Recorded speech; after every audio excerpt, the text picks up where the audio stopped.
Muito boa noite a todos. Possa o amor do Mestre Jesus envolver os nossos corações em sua paz, facilitando assim o desenvolvimento e a compreensão do nosso encontro remoto. Analisaremos hoje, agora, o nosso livro de férias, Brasil, Coração do Mundo, Pátria do Evangelho, capítulos 4, 5 e 6. O capítulo 4, cujo título é Os Missionários, começa explicando a grande riqueza adquirida por Portugal ao descobrir o caminho das Índias, tornando Lisboa uma das cidades marítimas mais importantes de todo o mundo.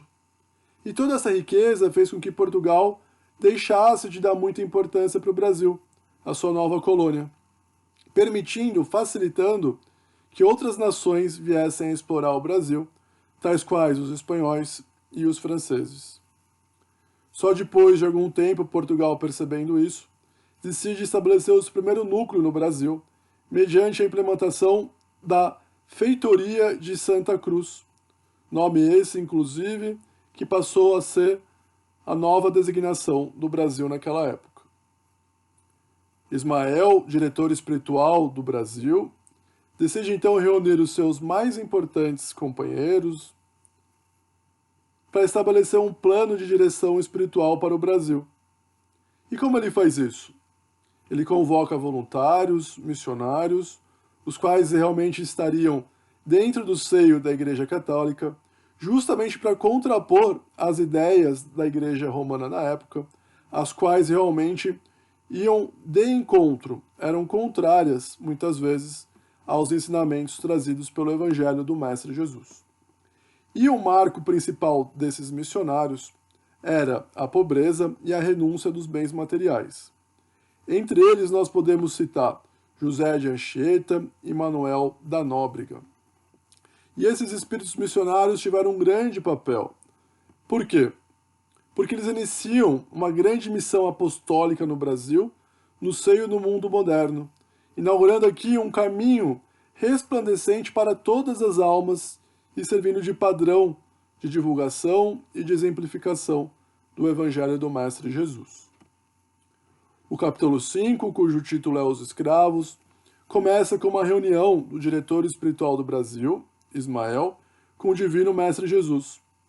E ele apresenta para Jesus a dificuldade de implementar os desígnios divinos, tudo por causa das lamentáveis contaminações egoístas dos donatários de imensos latifúndios que eram cruéis e escravagistas. Porém, Jesus, na sua bondade e sabedoria, explica para Ismael ter confiança, confiar no Evangelho e principalmente confiar na invariável justiça divina. Jesus explica que a cooperação realmente africana deveria ser de maneira pacífica. Porém, os portugueses, numa sanha egoísta, eles usam a violência.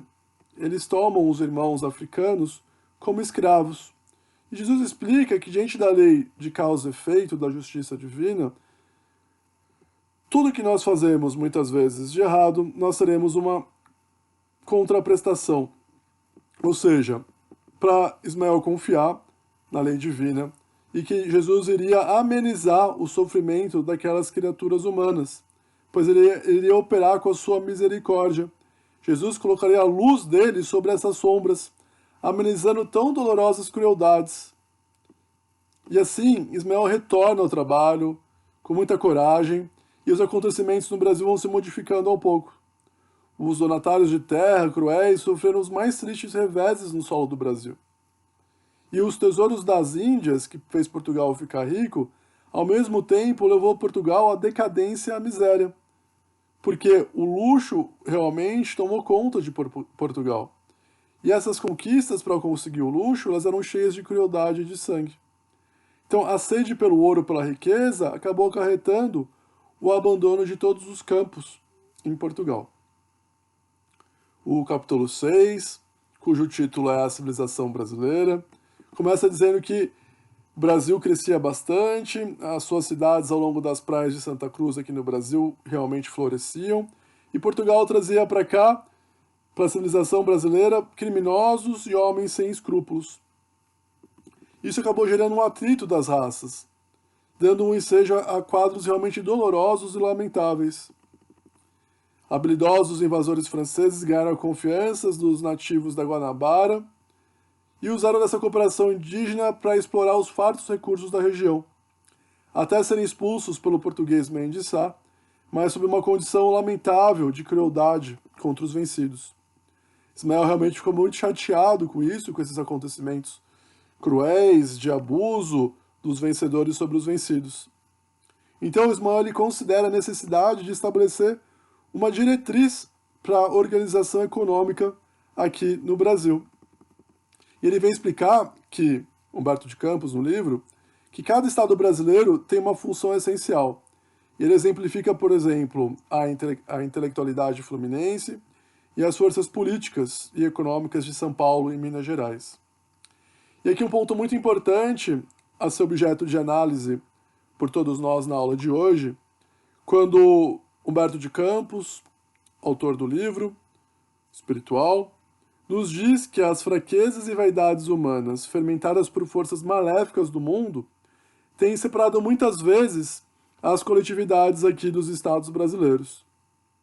Mas que muito em breve, quando as sombras da confusão dos tempos modernos invadirem ameaçadoramente os céus da pátria, nós compreenderemos a imperiosa necessidade de nos unirmos para sempre como irmãos muito amados.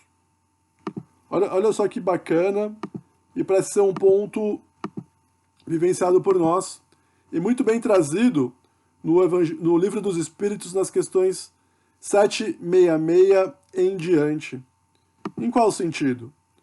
No sentido da necessidade de nós vivermos em sociedade, de vivermos como irmãos, de maneira a compreendermos a imperiosa necessidade de nos unirmos para sempre.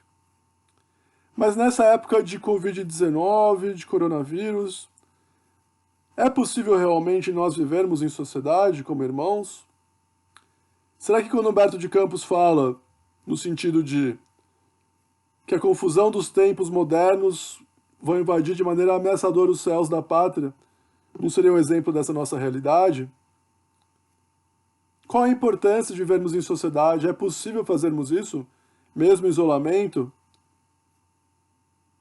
É a nossa reflexão de hoje para agora refletirmos no nosso grupo de estudos. Pode ser? Vamos lá?